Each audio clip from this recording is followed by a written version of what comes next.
गुन्हा दाखल करण्यासाठी रविवारी रात्री 3:30 वाजेपर्यंत सुजात आंबेडकर, अंजली आंबेडकर, रोहित पवार आणि अनेक सामाजिक कार्यकर्ते हे पुणे पोलीस आयुक्तालयामध्ये ठाण मांडून होते। पोलिसांनी या प्रकरणामध्ये गुन्हा दाखल करावा यासाठी या सगळ्यांनी वरिष्ठ अधिकाऱ्यांसोबत चर्चा केली, परंतु पुणे पोलिसांनी रात्री 3:30 वाजता या मुलींना अवघ्या 4 ओळींचं पत्र दिलं आणि गुन्हा दाखल करायला असमर्थता दर्शवली। मुलींनी जी अॅट्रॉसिटीची तक्रार दाखल केली होती यामध्ये कोणतेही तथ्य आढळलेलं नाही, त्यामुळे या प्रकरणामध्ये गुन्हाच दाखल करता येणार नाही असं पोलिसांनी दिलेल्या या पत्रामध्ये म्हटलंय।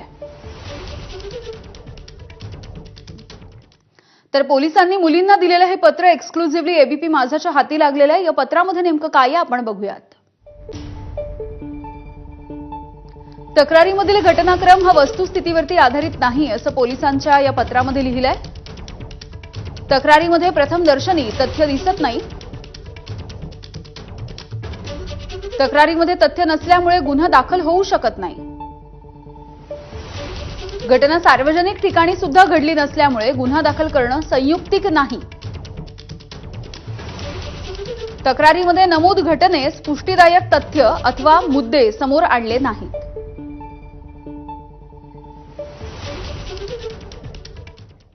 पुढची बातमी बघूया।